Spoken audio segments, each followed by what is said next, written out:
Okay, so just before we get going, I'm not going to be doing any audio tests or reviews on these things. There are a million different videos on YouTube about this already. It's not about the sound quality. They both sound great. They sound identical. Obviously, they're using exactly the same software. This is all just going to be about the features that differ from one to another. All right, so starting with the XL. So obviously the main difference here is we have more buttons, clearly. It's almost twice the size of a regular Stomp. It's the same ways in width and height and all that. One cool thing is that all the input jacks and buttons are on the back, so they're not difficult and annoying to get to, unlike the original Stomp. Especially if you have it on a pedal board, these side ones can get a little bit awkward to reach because usually you're trying to cram it into tight spaces. That's kind of the whole point of the HX Stomp. It's for travel rigs.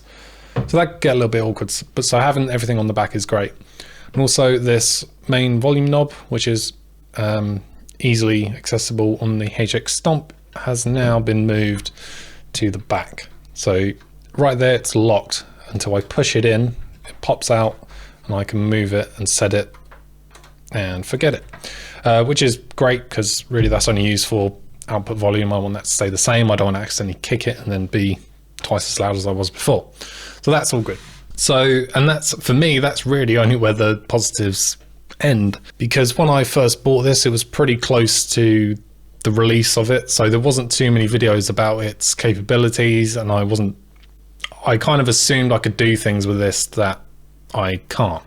So it has exactly the same processing power. You still only get 8 blocks, still with the amount of DSP, all that kind of stuff. That's fine, obviously. You can still get a lot out of these HX Stomp if you know how to use them and program them right. Now, starting with the buttons is my main gripe with this. So if we look to the right, this tap tempo switch and tuner, that's all it can be used for. So I hold it down, I get to the tuner, or it's a tap tempo. Well, the problem for me is I kind of assumed that I could use these buttons for whatever I wanted, but I can't. So I never really use tap tempo, and I prefer to use a clip-on tuner because anything where I have to hold a button down to access something is just a bit annoying. I just want to be able to tune quickly, so I don't really use it. And the same goes for this mode switch here. All it does is take you out of whatever view you're in back to preset mode. So it just switches you between Stomp and preset mode. For me personally, I live in Stomp mode the whole time. I have one preset for my entire rig. This isn't it, obviously. You can see I've got a couple of empty blocks, but this is very, very easy. Especially if you were, tapping tempo or switching buttons, this guy's very easy to hit because, I mean, as you can see, these buttons aren't exactly miles apart, and I often I will hit this switch by accident, and I have to be really careful not to press anything again. Okay, it has taken me somewhere completely alien.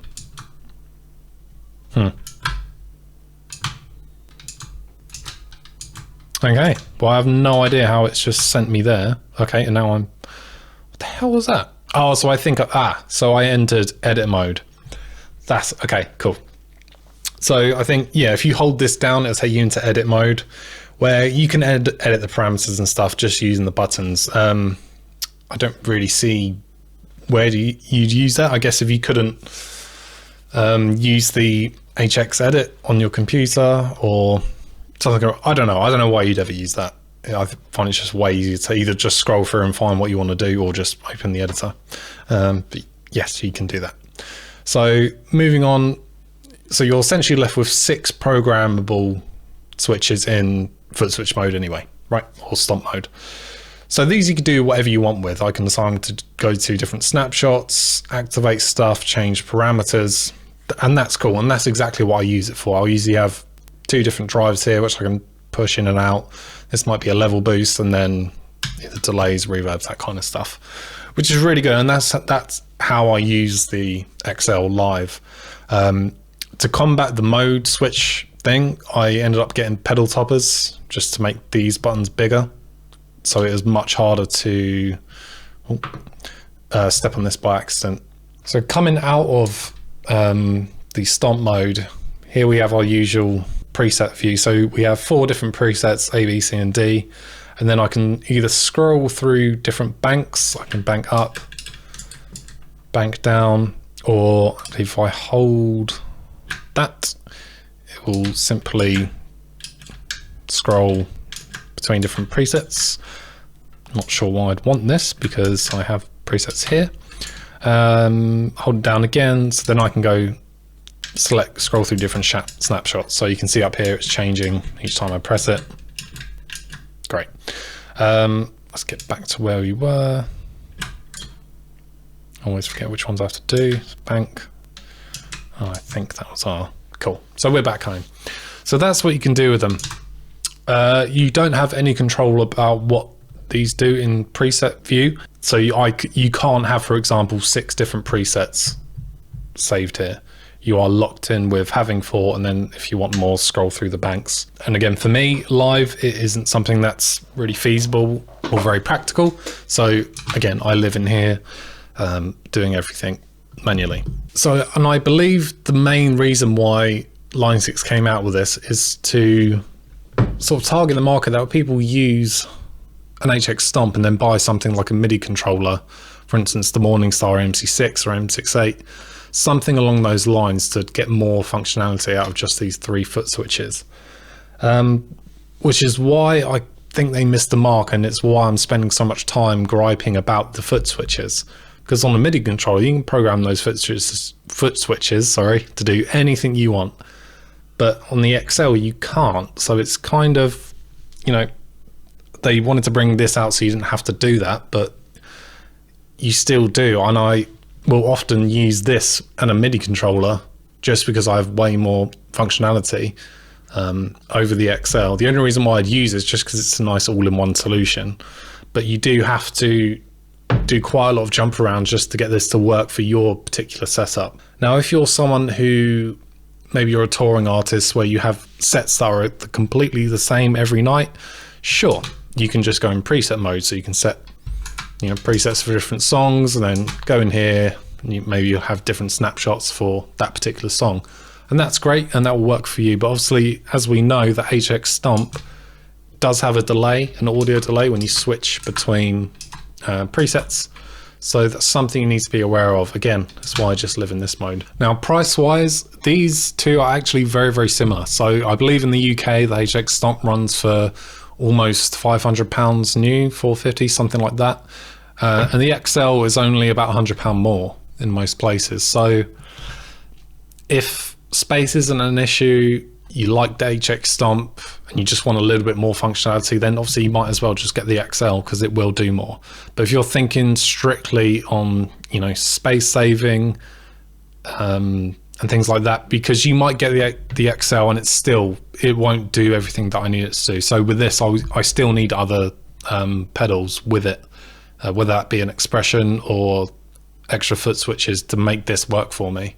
So it's still not an all-in-one solution, which is probably why I will sell this on and just stick with the HX Stomp plus, you know, another MIDI pedal or something like that. Back onto the topic of the knobs themselves, what is nice about the XL is that so if I go into edit mode, no matter where you are in this menu, these buttons don't do anything.